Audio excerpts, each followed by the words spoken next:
বিজেপিতে যাওয়া বড় মাইনাস পয়েন্ট, ব্যক্তিগত জীবনেও বিতর্ক। শোভন বৈশাখীর তৃণমূলে প্রত্যাবর্তন নিয়ে মুখ খুললেন রত্না। অবশেষে ফের সবুজ শিবিরে ফিরলেন কানন। শুধু শোভন নয়, সোমবার তৃণমূল কংগ্রেসের আনুষ্ঠানিকভাবে যোগ দিলেন তার ঘনিষ্ঠ বৈশাখী বন্দ্যোপাধ্যায়ও। গত কয়েক বছর ধরে বান্ধবী বৈশাখীর সঙ্গে বসবাস করছেন শোভন চট্টোপাধ্যায়। বিষয়টি নিয়ে তারা কখনো গোপনীয়তা বজায় রাখেননি। তবু এখনও আইনত শোভনের স্ত্রী হলেন বেহালা পূর্বের তৃণমূল বিধায়ক রত্না চট্টোপাধ্যায়। স্বামীর সঙ্গে মতানৈক্যের পর থেকেই রাজনীতিতে সক্রিয় হয়েছেন রত্না, এবং রাজনৈতিক মহলের মতে তার পারফরম্যান্সও ছিল যথেষ্ট উল্লেখযোগ্য। বিধানসভা নির্বাচনের আগে মুহূর্তে যখন শোভন ফের সক্রিয় হচ্ছেন তৃণমূলে, তখন স্বাভাবিকভাবেই আলোচনায় উঠে এসেছে এই কামব্যাক।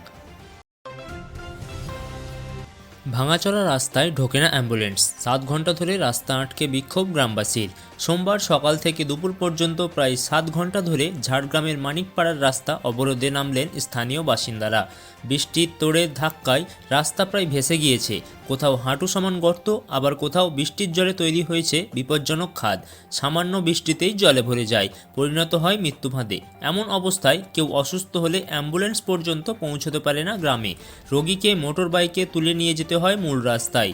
বহুবার অভিযোগ জানিয়েও সমাধান না হওয়ায় ক্ষোভে ফেটে পড়েন বাসিন্দারা। ঝাড়গ্রামের মানিকপাড়ার এই রাস্তার দুর্ব্যবস্থার প্রতিবাদে সোমবার সকাল থেকে দুপুর পর্যন্ত প্রায় 7 ঘন্টা ধরে রাস্তায় বসে বিক্ষোভে অংশ নেন স্থানীয়রা। আদবানি শান্তনু ঠাকুরেরও ভোটাধিকার নেই, শাহের মন্তব্যে পাল্টা খোঁচা অভিষেকের। এসআইআর প্রক্রিয়ার 2002 সালের ভোটার তালিকাকে ধরা হয়েছে বেঞ্চমার্ক হিসাবে।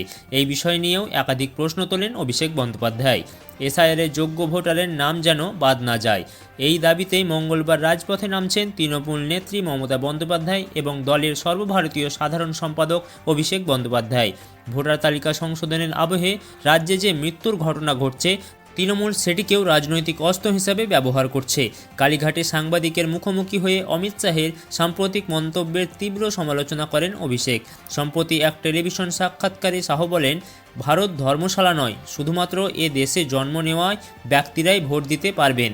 এই বক্তব্যের পরিপ্রেক্ষিতে অভিষেকের তীব্র কটাক্ষ, তাহলে তো লালকৃষ্ণ আদবানি ভোট দিতে পারবেন না? তার জন্ম কোথায় হয়েছিল? করাচিতে। সেই যুক্তিতে শান্তনু ঠাকুর এবং সমস্ত মাতুয়া ভাই বোনদের ভোটাধিকারও নেই। এটা আমি বলছি না, স্বরাষ্ট্রমন্ত্রী অমিত শাহই বলছেন।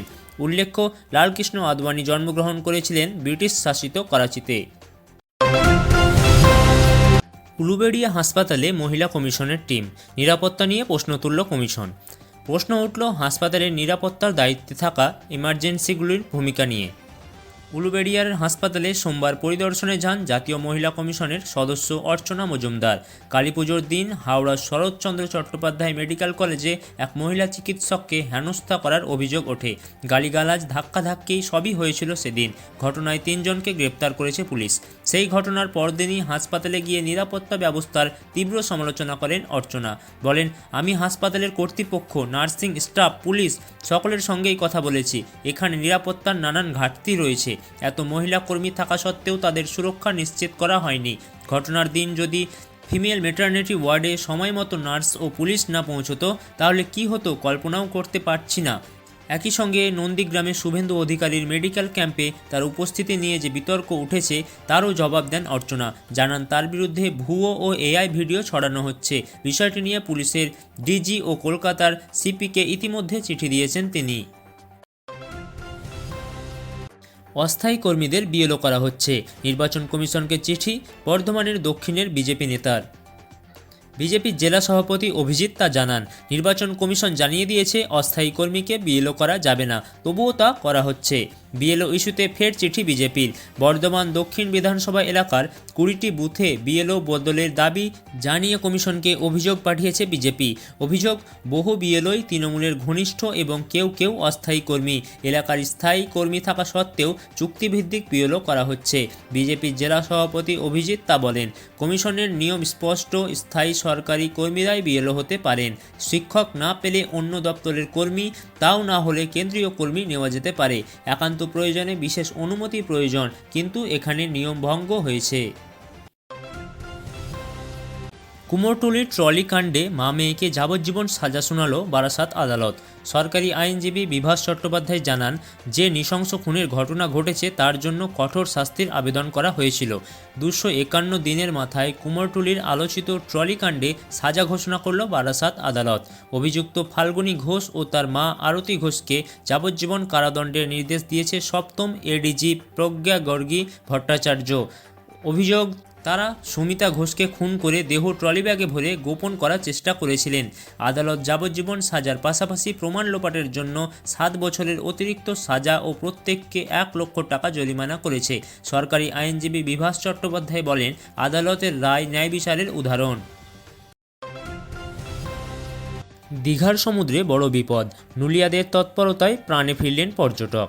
সোমবার দুপুরে দীঘার সমুদ্রে স্নান করতে নেমেছিলেন মুর্শিদাবাদের বাসিন্দা সুকান্ত সাহা।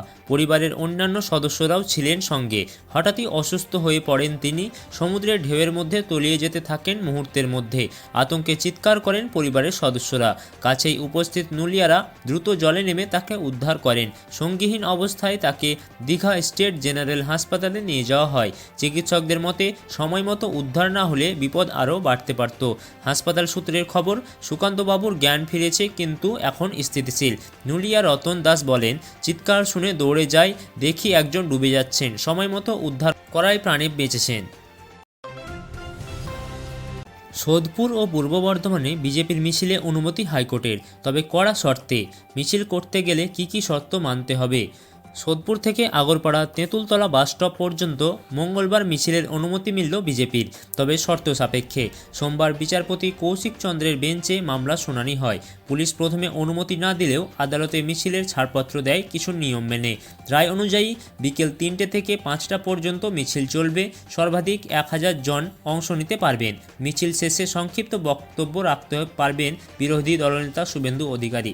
সাধারণ মানুষের অসুবিধা না হয় তা নিশ্চিত করতে হবে আয়োজকদের, আর পুলিশের দায়িত্ব থাকবে যথাযথ নিরাপত্তা দেওয়া। এসআইআর আতঙ্কে অসুস্থ হুগলির তৃণমূল কাউন্সিলর, বিজেপির দাবি পুরোটাই নাকি নাটক। আরামবাগের প্রাক্তন সাংসদ তথা রিষড়া পুরসভার কাউন্সিলর শাকির আলমকে সোমবার হঠাৎ অসুস্থ অবস্থায় হাসপাতালে ভর্তি করা হয়। মঙ্গলবার থেকে শুরু হচ্ছে এসআইআর আবেদন প্রক্রিয়া। তার আগেই রাজ্যের নানা প্রান্তে ভোটার তালিকা থেকে নাম বাদ যাওয়ায় আতঙ্কে একাধিক আত্মহত্যার ঘটনা সামনে এসছে। এবার হুগলিতে অসুস্থ হলেন তৃণমূল কাউন্সিলর শাকির। বিজেপির দাবি পুরোটাই সাজানো নাটক। তবে শাকিরের দাবি, আমার পরিবারের কারোর নাম তালিকায় না থাকলেও আমার এলাকায় প্রচুর বস্তিবাসী মানুষ আছেন। প্রতিদিন তারা নথিপত্র যাচাইয়ের জন্য আসছেন। তাদের বোঝাতেই অসুস্থ হয়ে পড়েছি। বর্তমানে তিনি চিকিৎসাধীন রয়েছেন। খবর ছিল জাল নোট পাচারের, কিন্তু তল্লাশিতে কিছুই মিলল না সিআইডির হাতে। সিআইডির খবর ছিল 15 লক্ষ টাকা জাল নোট বহন করছে একটি গাড়ি। সাদা রঙের একটি গাড়ি ছুটে চলেছে দ্রুত বেগে, পিছু আরেকটি গাড়ি। পথ চলিত মানুষ বুঝতেই পারছিল না হচ্ছেটা কি। বানেশ্বর বটতলা এলাকায় শেষমেশ আটকানো হয় গাড়িটি। নম্বর দেখে বোঝা যায় গাড়িটি এ রাজ্যেরই। তল্লাশিতে শুরু হয় খোঁজ, কিন্তু মেলে না কিছুই।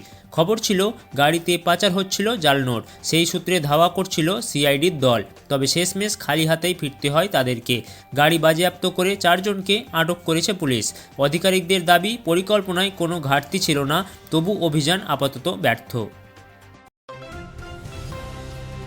এসআইআর নিয়ে চিন্তায় ছিলেন, হঠাৎই মৃত্যু এক মহিলার। চাঞ্চল্য ডানকুনিতে।